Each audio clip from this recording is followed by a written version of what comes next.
A continuación, Noticiero Telesucesos. Clasificación A. Apto para todo público. Un noticiero pensado para usted porque se lo merece. Nos acercamos a la realidad desde diferentes perspectivas. Noticiero Telesucesos. Primera parte del Noticiero Telesucesos con las noticias más importantes del día. Bienvenidos a su noticiero Telesucesos. Este espacio informativo llega gracias a Preescolar El Parque.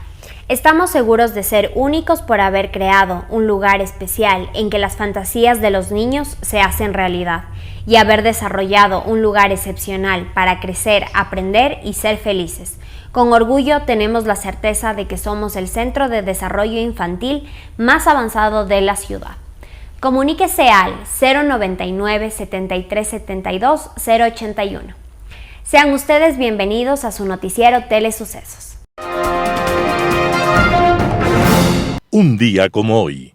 Un hombre humilde estaba acompañado de un feroz lobo, terrible bestia que acabó rebaños, devoró corderos y causó incontables muertes y daños. Ni los cazadores ni los perros lo habían podido controlar, pero aquel hombre, con su dulce voz, lo calmó cuando le dijo: Paz, hermano lobo. ¿Por qué vives de la muerte? ¿No te importa el dolor de los animales que matas o el llanto de los campesinos? Entonces el lobo con humildad le respondió: Es duro el invierno. En el bosque no hallé qué comer y busqué calmar mi hambre. Pero yo he visto a los cazadores herir y burlarse y torturar a los animales y no les importaba el dolor de aquellas criaturas y no era por hambre que iban a cazar.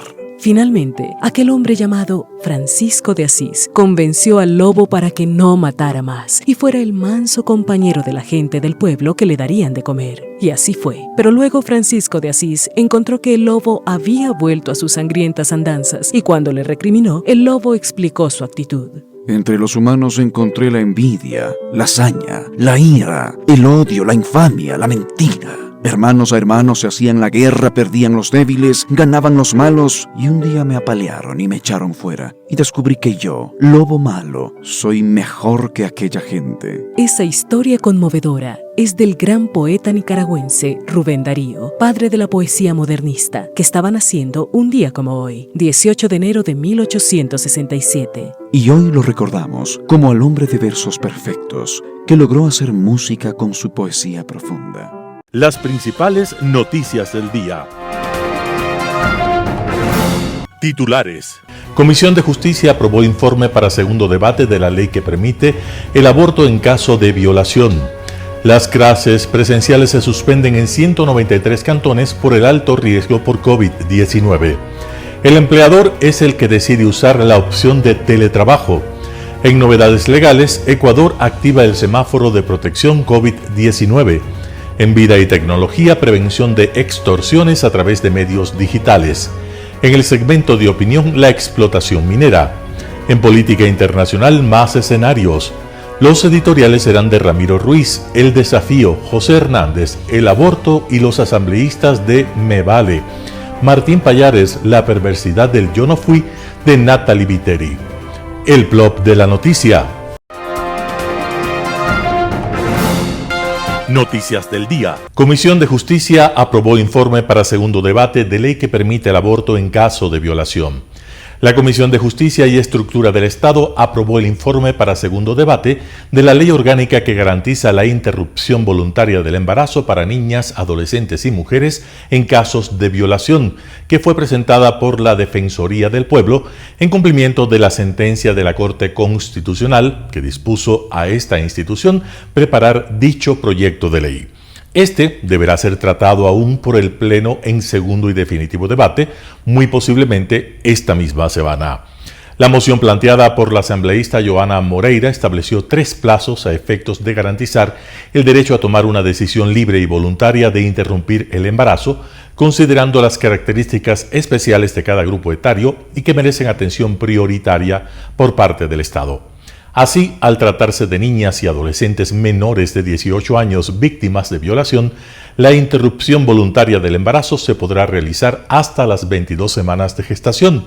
En mujeres y personas gestantes de 18 años en adelante, también víctimas de violación, la interrupción voluntaria del embarazo se podrá realizar hasta las 20 semanas. En el caso de personas con discapacidad mental víctimas de violación, se observará lo dispuesto en la guía práctica de clínica denominada Atención del Embarazo Terapéutico, expedido por el Ministerio de Salud Pública del Ecuador.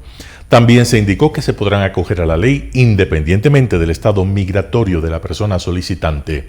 Adicionalmente, se indicó que tras la solicitud de la persona, el personal médico debe atender dicha solicitud en máximo 4 días. El texto de la ley también indica que se respetan los procedimientos ancestrales que se pudieran adoptar para este fin. Clases presenciales se suspenden en 193 cantones por alto riesgo por COVID-19.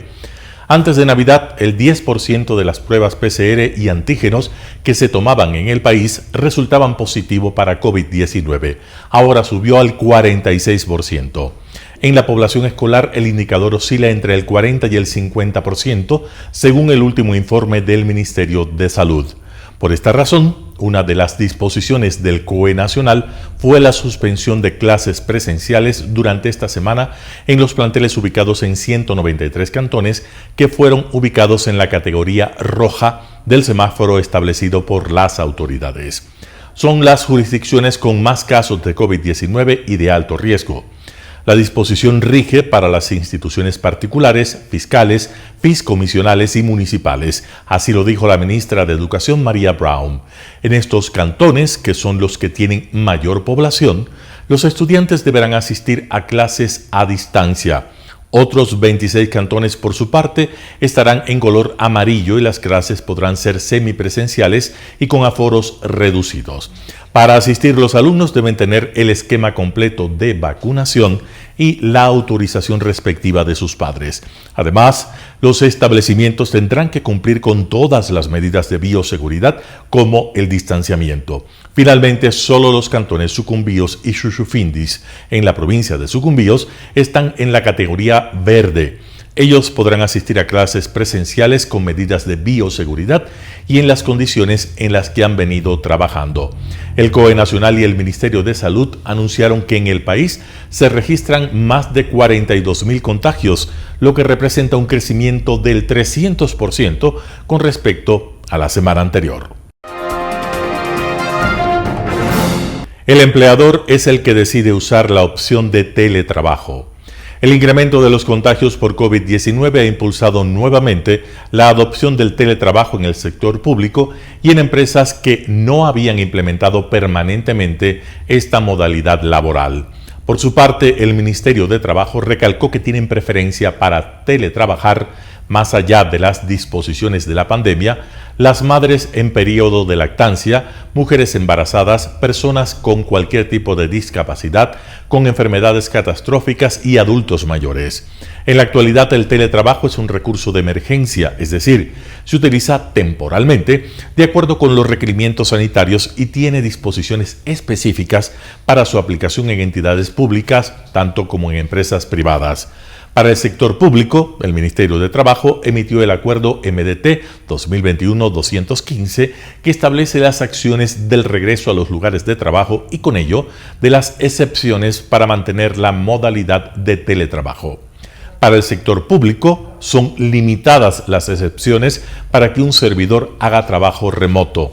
La normativa establece que podrían mantener la modalidad solo los trabajadores cuya condición agravante frente al COVID-19 persista, pese a estar inoculados, y quienes tengan bajo su cuidado a una persona cuya condición agravante frente al virus también persista. Actualmente, el sector público tuvo que considerar nuevamente el teletrabajo por disposiciones del COE Nacional. Hasta el 23 de enero próximo, las entidades laborarán con el 50% del aforo. Por otro lado, en el sector privado, el acuerdo ministerial MDT 2020-181 señala que es el empleador el que puede adoptar la modalidad en cualquier momento de la relación laboral, según la necesidad del negocio o de la actividad que ejecute el trabajador. Asimismo, se deben respetar los límites de jornada máxima, los días de descanso, el pago de horas extraordinarias y suplementarias y otros beneficios que constan en el Código del Trabajo.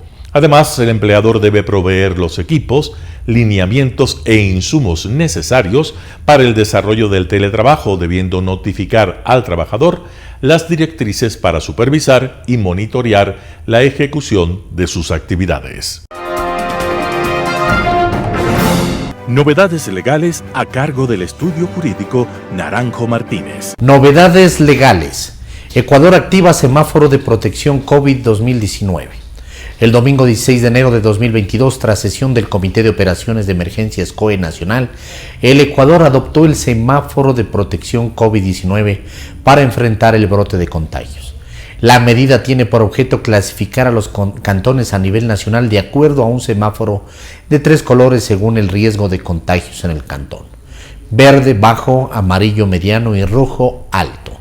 De ello depende la aplicación de las medidas de restricción de los aforos y presencialidad de las clases. La medida regirá desde este lunes 17 hasta el domingo 23 de enero del 2022. Vida y tecnología.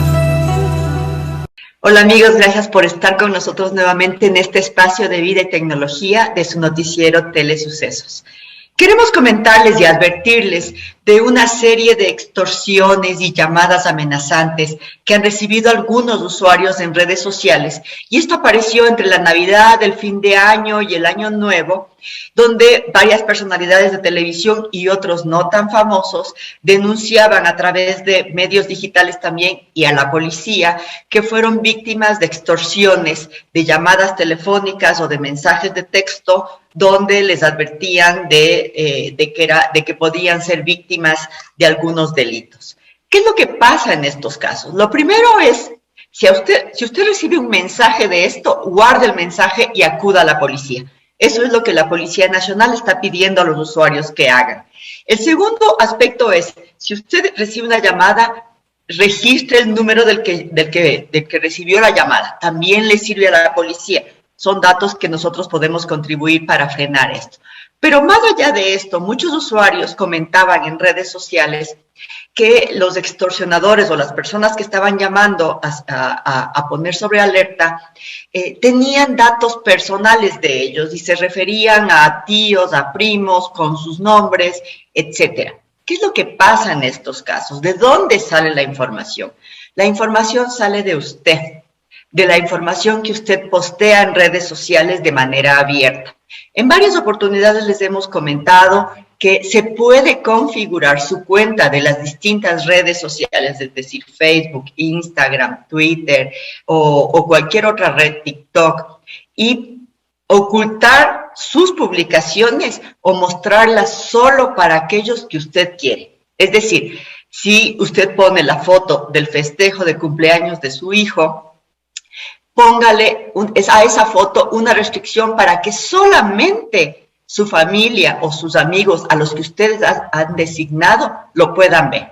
Usted puede ir a la configuración de la red social y ahí escoger quién puede ver, quién puede tener acceso a su información, quién le puede etiquetar a usted. ¿Qué es etiquetar? Es decir, voy a la fiesta de cumpleaños de su hijo, hacemos una foto de varias personas y cuando usted sube a redes sociales, usted le pone, estuve con fulanito y con sutanito en esta foto.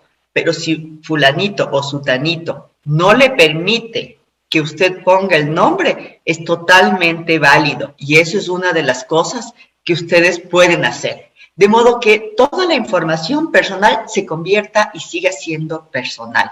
No pasa lo mismo con sus redes profesionales. Es decir, usted tiene un negocio y tiene una página de Instagram donde promociona sus productos y servicios. Eso es diferente. Otro de los aspectos que nos piden que tengamos cuidado y que es importante advertirlo es que cuando uno está en un lugar, no postee, estoy en el café tal en ese momento, sino una vez que usted ya se ha ido, 1 o 2 horas después. De modo que la gente que le está siguiendo por alguna razón no sepa exactamente dónde esté. Un ejemplo súper frecuente que nosotros vemos en los posteos de redes sociales es que hay personas que el sábado en la mañana pone una foto y dice fin de semana en Otavalo. Si alguien ya le estuvo siguiendo, sabe que su casa está libre ese fin de semana, porque usted está en Otavalo. Otra cosa es que el día lunes usted ponga una serie de fotos donde diga fin de semana en Otavalo, recomiendo el lugar tal, porque eso es lo que estamos haciendo para promocionar o para advertir sobre un buen servicio o un buen producto. Pero hágalo después, no en ese momento, porque en ese momento alguien puede estar advirtiéndole que está libre o usted dónde está. Entonces, lo mismo pasa con las fotos de sus hijos con el uniforme del colegio.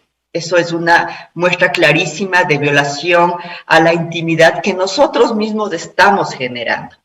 De modo que cuando las personas que quieren hacerle daño necesiten decirle, voy a esperarle a su hijo a la salida del colegio tal, uno dice, Dios mío, es verdad, lo están haciendo, pero nosotros hemos dado esa información.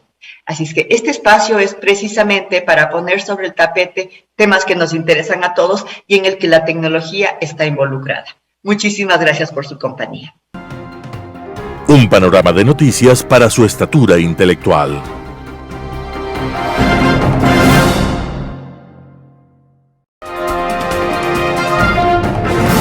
Opinión. Saludos cordiales a la audiencia. El tema de hoy, la explotación minera, es el tema que nos convoca para reflexionar sobre lo que está sucediendo con este sector que es muy importante y que se viene diciendo de que hay que seguir impulsando la iniciativa para explotar la minería metálica. Allí lo que nosotros decimos de que hay temas de carácter económico y aspectos de carácter técnico que el señor presidente de la República y su gobierno los debe observar. A efectos de que los recursos de la explotación de la minería metálica, con todo derecho que el Ecuador la tiene, que el Estado la tiene, debe participar en términos equitativos. Respecto de la explotación minera, señores de las empresas mineras, señores geólogos vinculados a la explotación de la minería metálica, señores empresarios vinculados a la explotación de la minería metálica, señores del gobierno nacional que están manejando esta actividad, lo que yo les invoco desde esta posición como ciudadano es de que la explotación minera, de la minería metálica, debe hacerse una evaluación económica, cuánto le está quedando al Ecuador. Esa es mi pregunta para ustedes. Para el señor ministro de Energía y Recursos Naturales No Renovables, y también para el señor subsecretario Javier Vera, subsecretario de Minas, también para las empresas mineras, para los empresarios mineros y para los técnicos mineros. Mi pregunta es, de la minería que está explotándose en el Ecuador, ¿qué porcentaje le queda al Ecuador de la explotación de una onza de plata? ¿Cuánto llevan las empresas mineras y cuánto le queda al Ecuador? 2. ¿Qué porcentaje por cada onza de explotación del oro le queda al Ecuador y llevan las empresas mineras? Tercera pregunta. ¿Qué porcentaje le queda al Ecuador por la explotación de una libra de cobre? ¿Y qué porcentaje llevan las empresas mineras? Y asimismo, en esta línea de preguntas, al Ecuador le está quedando el 50% de los beneficios de la explotación de los recursos naturales no renovables que menciona, que dispone, que establece el artículo 408 de la Constitución de la República. Y yo les pregunto a todos ustedes, que si le está quedando por lo menos el 50% de la explotación de esos recursos. Porque el artículo 408 dice que el Estado participará de los beneficios, que no tiene que ser menos de lo que recibe la empresa privada.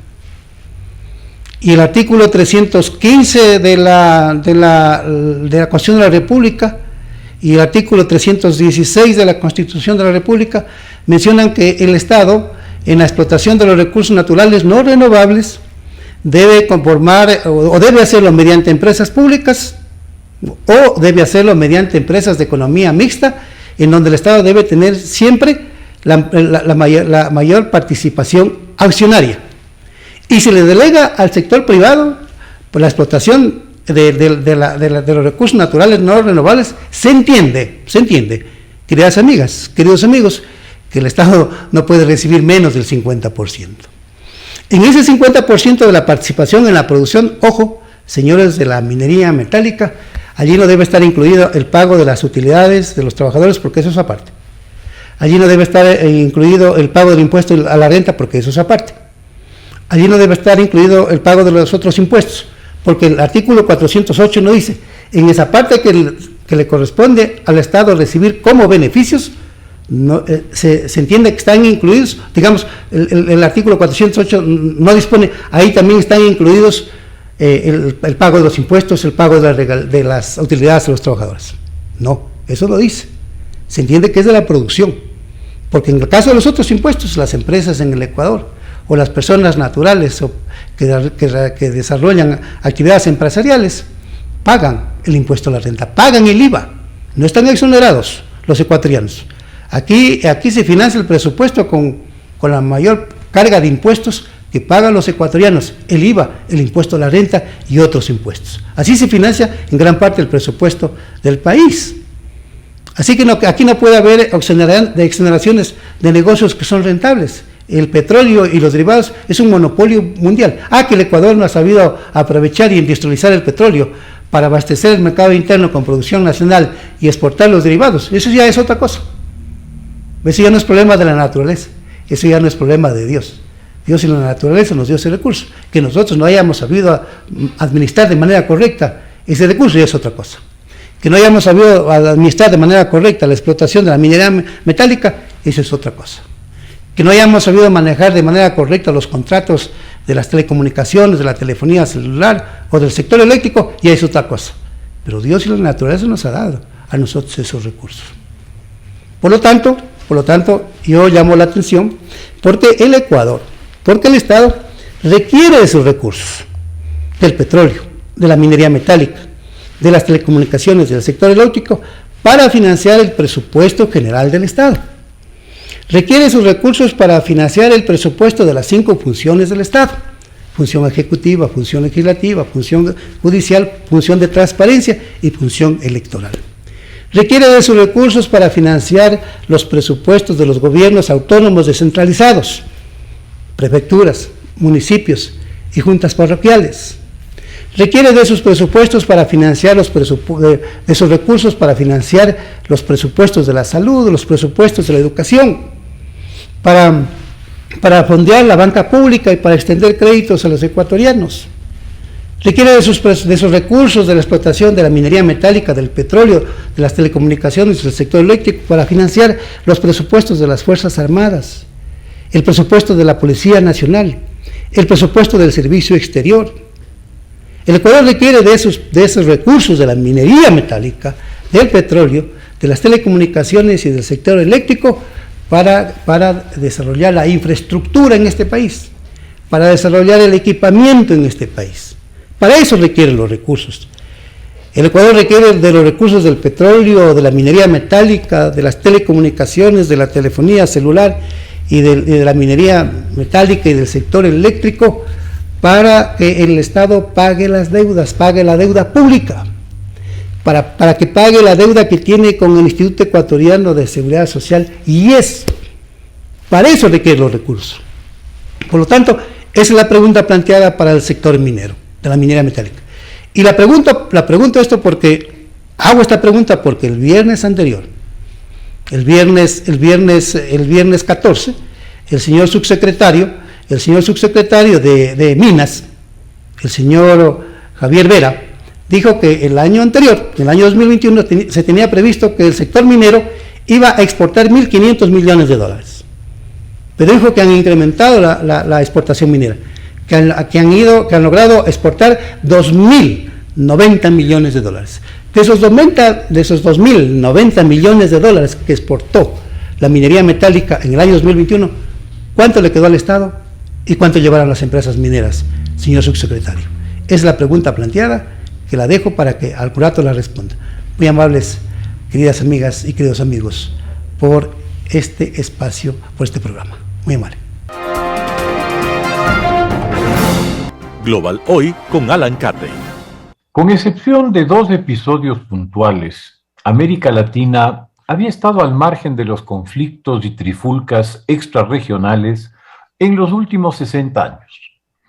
El más reciente de estos es el conflicto entre la Argentina y la Gran Bretaña por las Islas Malvinas o Falklands, según el cristal con que se las mire, y que más allá de las razones o derechos que sobre ella se exhiba, fue la válvula de escape que una de las más sangrientas dictaduras del continente pretendió utilizar y manipular para desmontar el descontento que su gestión generaba en el país, exaltando un patriotismo arraigado y precipitando un enfrentamiento que costó la vida a cientos de muchachos que fueron utilizados como carne de cañón, apenas preparados y equipados para enfrentar a un imperio con una tradición de poder naval y terrestre de muy larga data.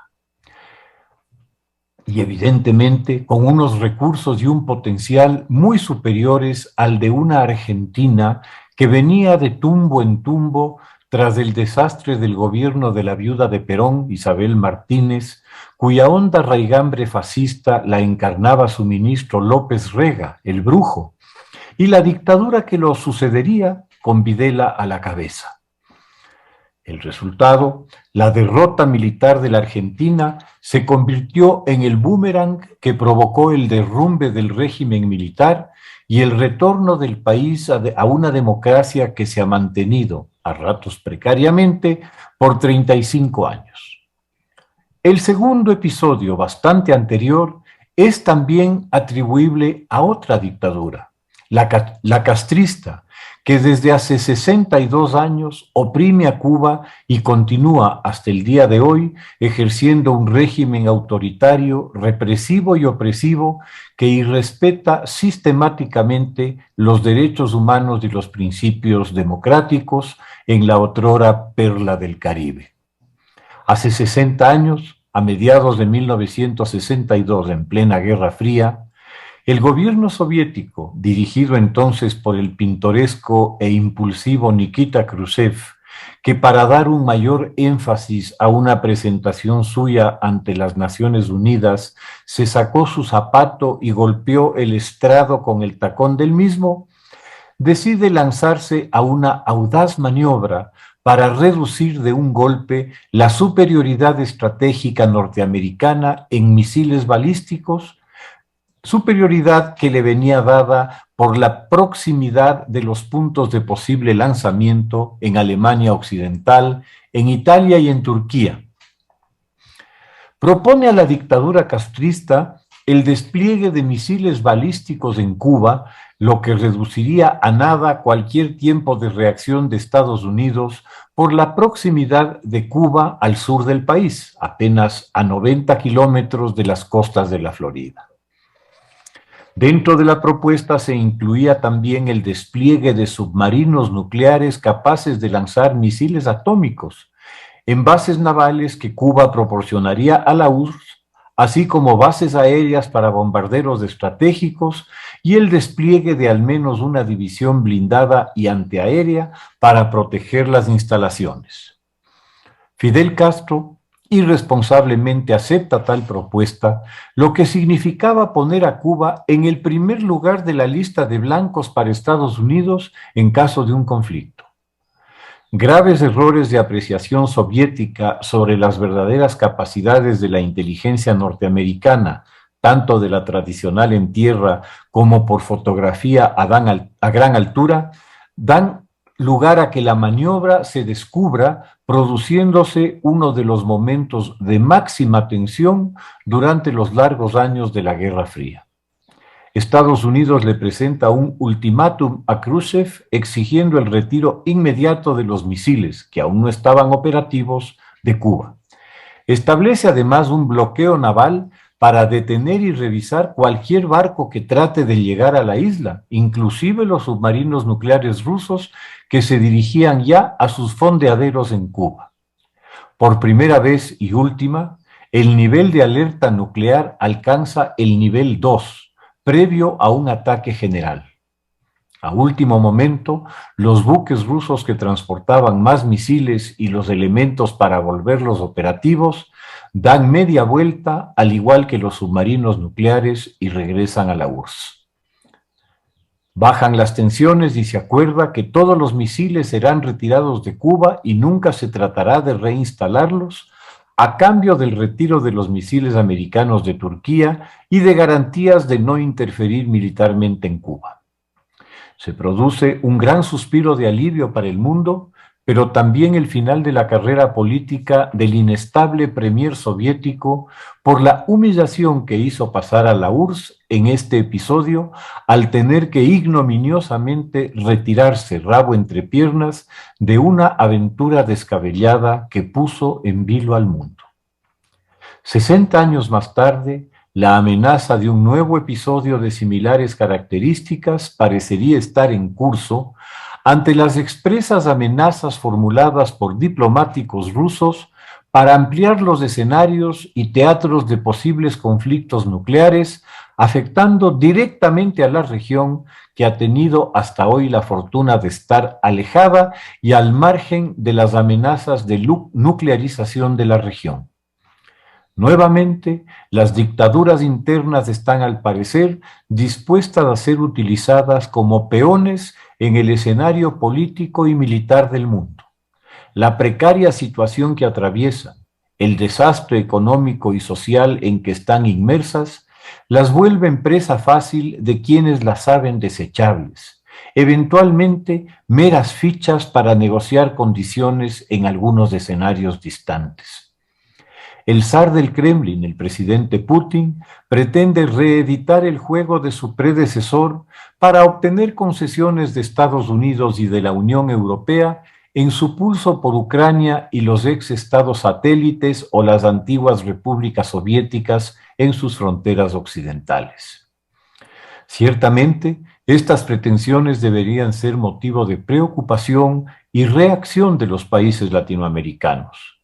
El establecimiento de bases militares o navales rusas en el Caribe o en Venezuela, en forma alguna sería una buena noticia, y más bien, con los antecedentes de las intervenciones militares rusas en Georgia, en Crimea y en particular en Siria, respaldando a uno de los más sangrientos dictadores de una región ya de por sí violenta y extrema, como es Bashar al-Assad, uno de cuyos verdugos ha sido por fin condenado a cadena perpetua por genocidio y crímenes contra la humanidad.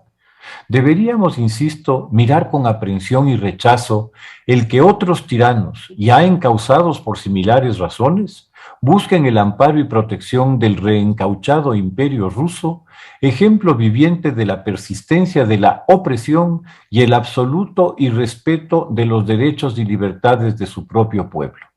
Justamente este mes estamos recordando el año del encarcelamiento del disidente Navalny en algún gulag ruso.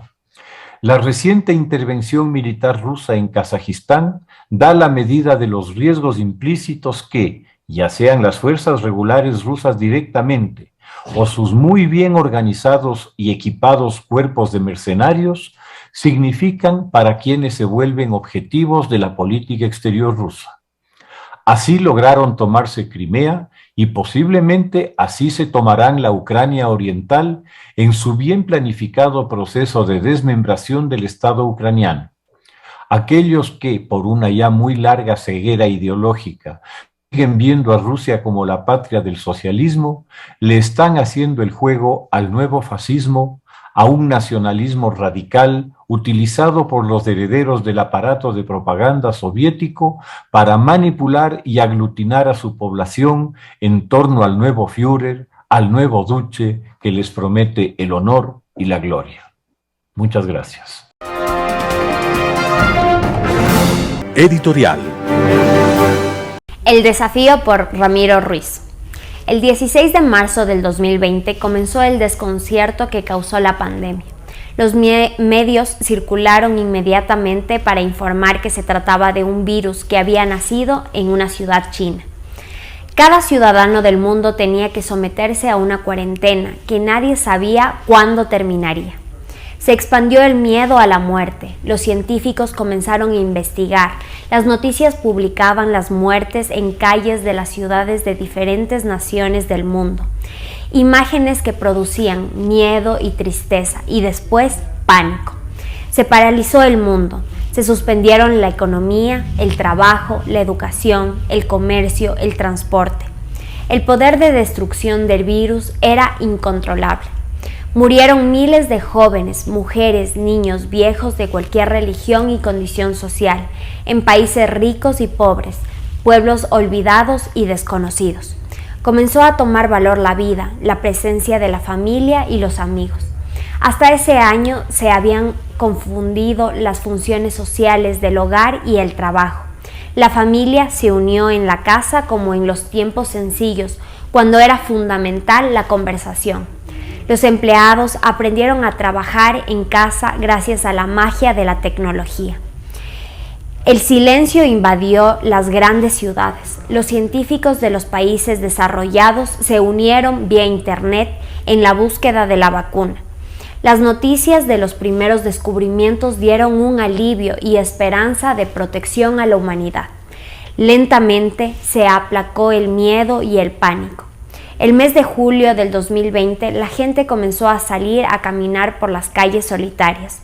El comercio de medicamentos y alimentos se hacía a domicilio. El descubrimiento de la vacuna se hizo realidad y se hicieron pruebas antes de aplicarlas. El gobierno anterior de Ecuador hizo una campaña ineficaz de vacunación. El nuevo gobierno trabajó con responsabilidad y rapidez a pesar de la crisis económica y moral de los funcionarios del Ministerio de Salud Pública. Las actividades económicas iniciaron a reactivar la economía. La gente comenzó a visitar centros comerciales, parques, salas de cine, restaurantes. La tranquilidad tomaba perfiles en la vida cotidiana. Sin embargo, el abuso de confianza tomaba fuerza hasta los límites del relajo. Los feriados fueron momentos de oportunidad del desorden. Los resultados los estamos viviendo.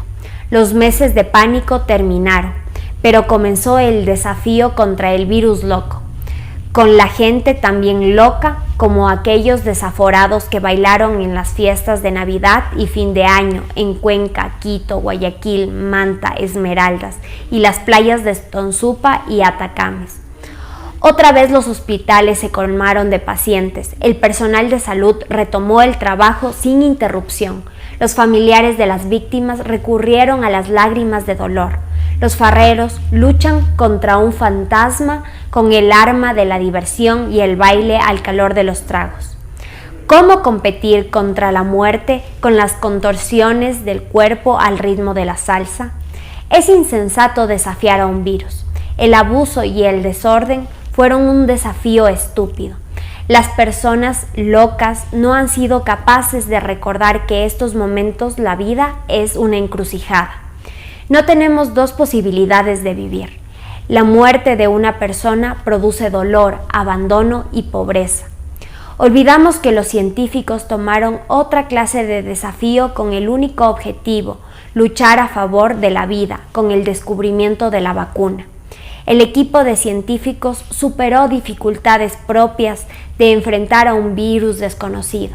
En contraste a este trabajo digno de agradecimiento, miles de personas se han entregado a la parranda, burlando a la muerte. Ramiro Ruiz. El aborto y los asambleístas de Me Vale. José Hernández, 4 pelagatos. 6 asambleístas de la Comisión de Justicia resolvieron que el aborto, en caso de violación de mujeres de más de 18 años, se puede practicar hasta los 7 meses y menores de 18 años sin límite alguno, es decir, hasta los 9 meses de embarazo. Ahora, tras el escándalo que provocaron, están dispuestos, según Alejandro Jaramillo, presidente de esa comisión, a reducir esos plazos. Con él votaron Joana Moreira, también de la Izquierda Democrática, Dina Farinango de Pachacutic, Jaira Urrestra, Gisela Garzón y José Agualzaca, todos del correísmo. Jaramillo es un político intrínsecamente irresponsable, como los otros 5 asambleístas que crearon este entuerto. Ahora dicen que quieren deshacer lo andado y que suscita un enorme interrogante. ¿Por qué propusieron entonces un absurdo? No tenían que legislar sobre un tema abstracto o meramente técnico. 7 meses de embarazo es el plazo médicamente reconocido para que un feto sea enteramente viable. De hecho, podría serlo hasta la semana 25. Hay estudios científicos que incluso sitúan el límite de sobrevivencia excepcional y con posibles secuelas a las 23 semanas. Establecer 28 semanas es llevar la ley a lidiar con una vida. Prescindir del límite ya no es legislar sobre una interrupción del embarazo, sino sobre un parto. Dicho de otra manera, estos asambleístas no solo no oyeron lo que dijeron los médicos y expertos en los debates de la comisión, al parecer, y además son incapaces de googlear. Si lo hubieran hecho, habrían comprobado que incluso en casos de violación, los estados democráticos no superan los 6 meses para poder abortar. Solo lo admiten en casos excepcionales cuando hay sumo peligro para la vida de la madre y ante malformaciones fetales. La Unión Europea tiene plazos que van desde las 18 a las 24 semanas, pero en general el plazo habitual y racional en este caso oscila entre las 14 y las 22 semanas. Estos 6 asambleístas de la Comisión de Justicia no tenían dónde perderse, porque la Corte Constitucional les había trazado ya la ruta. Pero lo hicieron, se perdieron, y lo hicieron porque en vez de asumir su investidura, prefirieron coquetear con los cánones de las feministas más extremistas. Algunos por convencimiento, otros por oportunismo. La Corte Constitucional dijo, como es obvio, que debían fijar plazos para la interrupción del embarazo. No quisieron, como si legislar fuera entrar en el molde de lo políticamente correcto. Y ser tan original como lo que tienen que ser aquellos que entran en el libro Guinness de los récords mundiales. Así, un tema que debía ser manejado con lucidez política, con gran sensibilidad y con sentido común, terminó en un desaguisado que ratifica las peores impresiones que causa esta asamblea y una gran parte de sus miembros. ¿Qué gobierna el espíritu de Alejandro Jaramillo y los demás asambleístas que votaron el texto que debe ser aprobado por el Pleno? ¿El anhelo de coincidir con los planteamientos más extremos del feminismo más radical? Oír a Jaramillo justificar lo que votaron a nombre de las niñas violadas da grima. Porque una cosa es el sufrimiento de esas niñas, de esas adolescentes o de esas mujeres víctimas de miserables delincuentes. Otra, entender que él no sopesa lo que dice y lo que, sentado en la cabecera de la mesa de su comisión, solapó y votó. ¿Acaso aprobar que un embarazo se puede interrumpir a los 7 meses no es consentir que la vida de un feto enteramente viable puede ser interrumpida? ¿Y en qué imagina que desembocará la decisión de no poner límite para la interrupción del embarazo en caso de la violación de niñas y adolescentes hasta 18 años? Jaramillo, Joana Moreira, Dina Farinango, Yajaira Urrestra, Gisela Garzón y José Agualzaca han inaugurado una nueva era en el oficio de asambleísta. Hacer cualquier cosa, parir cualquier texto o cualquier contenido legislativo con un solo objetivo: darse gusto. Porque eso hicieron. No solo no escucharon ni googlearon, tampoco leyeron lo que dice la Organización Mundial de la Salud. Inauguraron la política de me vale, quizá con la idea de que el presidente de la República en última instancia ponga las cosas donde ellos debieron haberlas dejado. Esos 6 asambleístas son la prueba de que la descomposición política no es una ficción. y que el populismo legislativo no solo existe, sino que carece de límites. José Hernández, 4 Pelagatos. La perversidad del yo no fui de Natalie Viteri. Artículo de Martín Payares publicado en el portal digital 4 Pelagatos. La comparecencia del miércoles 12 de enero de los miembros del Consejo de Participación Ciudadana y Control Social ante la Comisión de Participación Ciudadana de la Asamblea fue concebida y ejecutada como una operación psicológica para obligar a la consejera Edith Estupiñán, que abandonó la mayoría social, cristiana y correísta de ese organismo, a volver al redil. La idea pareció un acto desesperado de esas dos fuerzas para recuperar el control de un organismo que le es fundamental, porque de ahí salen los nombramientos de funcionarios que les son clave para el manejo al cual están acostumbrados. Quieren recuperar el control de entes de control como las superintendentes, el contralor, los vocales del Consejo Nacional Electoral, entre otros. La operación se sustentó en dos objetivos: deslizar la idea de que los consejeros pueden ser enjuiciados y censurados por una mayoría en la asamblea liderada por el correísmo y el Partido Social Cristiano, y hacer sentir a la consejera Estupiñán que esos partidos tienen suficiente información y poder como para poderla someter cuando les dé la gana. Aterrorizarla, básicamente. La encargada de hacerlo fue la asambleísta Natalie Viteri del Partido Social Cristiano.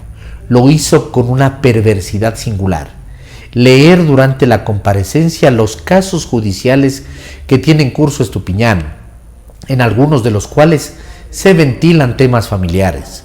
Le repitió con mal disimulada inocencia que ojalá esos casos no sean los que se están usando para presionarla para que deje la mayoría. Dios no quiera, espero que no sea así. Ojalá no sea esto, le dijo hasta la saciedad mientras leía procesos donde incluso se menciona a un hijo de la consejera. Tenía que leer Viteri los casos para decir que determinados procesos judiciales podrían ser utilizados por quienes se supone la están presionando. Es obvio que no, pero así de retorcida era la estrategia. Simplemente me llama la atención, tiene algunos procesos y no digo que esa sea la causa de las presiones. Y luego hizo énfasis en que precisamente alrededor de las fechas en que se activó un juicio en su contra, la consejera cambió de opinión en el Consejo de Participación y Control Social. Y mientras insistía en esa letanía, Viteri seguía leyendo las contravenciones de tránsito de la consejera y otras causas que tienen que ver con su familia. No quiero pensar que esas sean las causas por las que la están presionando. Se lo dijo prácticamente cada vez que concluía de leer un extracto de los procesos judiciales. Sería terrible que tomaran el caso de su hijo. Espero que no sea así.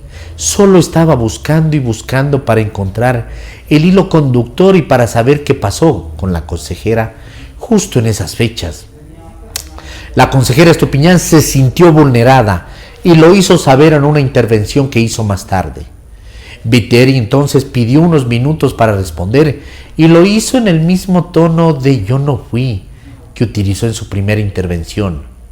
Esta vez la asambleísta social cristiana recordó que cuando expuso los temas judiciales de Estupiñán lo hizo siempre anteponiendo sus deseos de que no fueran ciertas las cosas que reveló sobre ella. Por eso dije que Dios no quiera, que ojalá no la estén presionando, porque yo no quisiera que estuvieran usando eso. Jamás atacaría con temas familiares. No quisiera que se use cosas tan sensibles para alguien. Soy madre, soy una de las personas que también recibe agresiones, como también le pasa a mi hermana que es alcaldesa. Lo dijo usando un tono contrito para luego ofrecer disculpas. No me atrevería a revictimizar. Si no entendió así, le ofrezco mis disculpas. Estupiñán dijo que aceptaba las disculpas. La intervención de Viteri resumió a la perfección el espíritu de la convocatoria a los miembros del Consejo de Participación y Control Social, fingiendo que no quería defender a los consejeros de la Alianza Correísta y Social Cristiano. Se dio modos de hacerlo.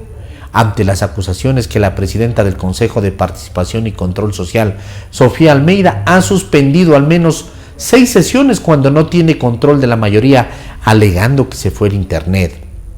Viteri sostuvo que hay que reconocer que el internet sí falla y que no hay que sorprenderse de aquello. Lo dijo sin siquiera considerar que en las grabaciones de las sesiones es evidente que a nadie se le cayó el servicio de internet. Y claro, pretendiendo ignorar que en el Consejo de Participación y Control Social se sabe que Sofía Almeida vive en una de las zonas más exclusivas, donde las fallas de internet son excepcionales. Mócoli. También hizo el esfuerzo para indisponer a Estupiñán, pretendiendo aparecer como si lo hiciera sin darse cuenta, con otros consejeros de minoría que no son parte del acuerdo Partido Social Cristiano Correísmo. Recordó que uno de ellos, Francisco Bravo, había retuiteado un tuit donde aparecía la dirección del domicilio de Estupiñán, información que está en la hoja de vida de los consejeros en la página web del Consejo de Participación y Control Social. La estrategia de la Comisión de Participación Ciudadana, al parecer, no funcionó ni en lo de Estupiñán, ni en lo de lanzar la amenaza de hacer un juicio político a los consejeros del Consejo de Participación y Control Social. Aunque Estupiñán no quiso hablar con la prensa, Cuatro Pelagatos supo que estuvo fuertemente afectada por lo que ocurrió en la comparecencia y que no tiene planes, al menos por ahora, de volver a votar con los socialcristianos y correístas. Mientras tanto, la incertidumbre sobre el futuro del Consejo de Participación y Control Social aumenta. Si es cierto que hay una nueva mayoría, se ignora cuándo van a deshacer lo andado por la anterior para nombrar funcionarios según los intereses del socialcristianismo y el correísmo. Lo único cierto es que si se llega a consolidar una nueva mayoría, los tiempos para nombrar al nuevo contralor se van a alargar y no se podrá cumplir con el plazo fijado para el 8 de marzo. Artículo de Martín Payares, publicado en el portal digital Cuatro Pelagatos.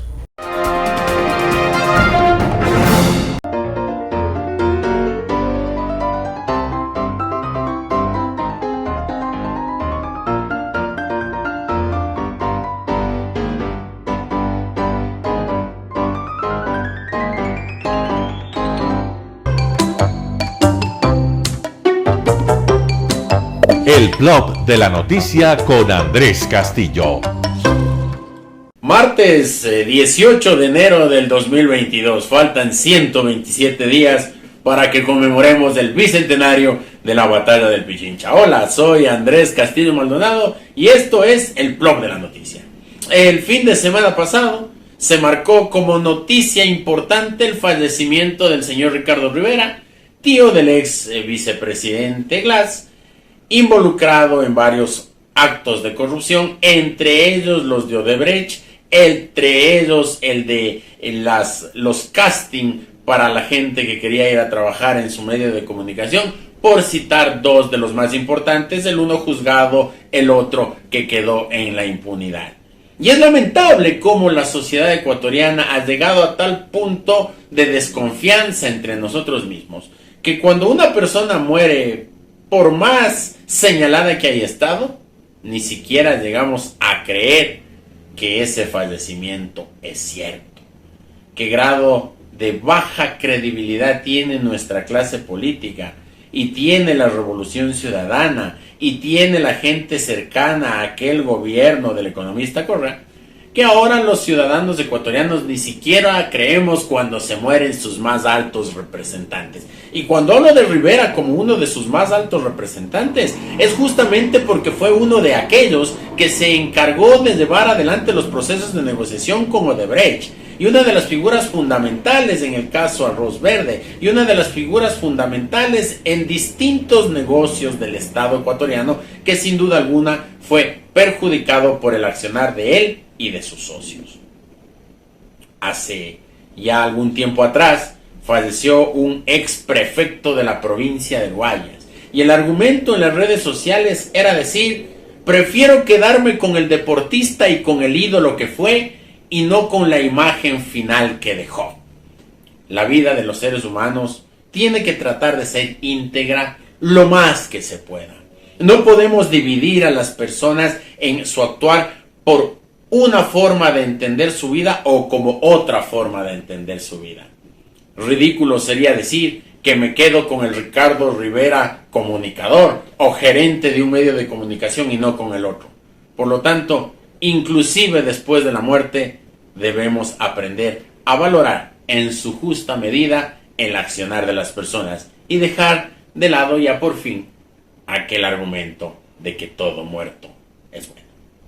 Esto fue el blog de la noticia y soy Andrés Castillo Maldonado. Hasta mañana. Gracias por sintonizar el noticiero Telesucesos. Este espacio informativo llegó gracias a Preescolar El Parque. Estamos seguros de ser únicos por haber creado un lugar especial en que las fantasías de los niños se hacen realidad y haber desarrollado un lugar excepcional para crecer, aprender y ser felices. Con orgullo tenemos la certeza de que somos el centro de desarrollo infantil más avanzado de la ciudad. Comuníquese al 099 73 72 081.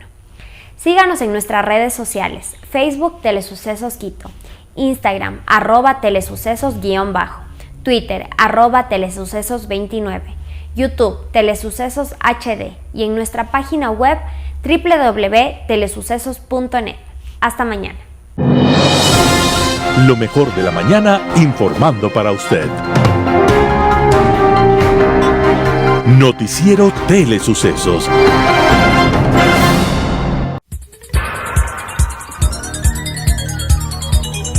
Las opiniones vertidas en este espacio por la producción y dirección del programa son de exclusiva responsabilidad de sus autores y de quienes intervienen en ellos.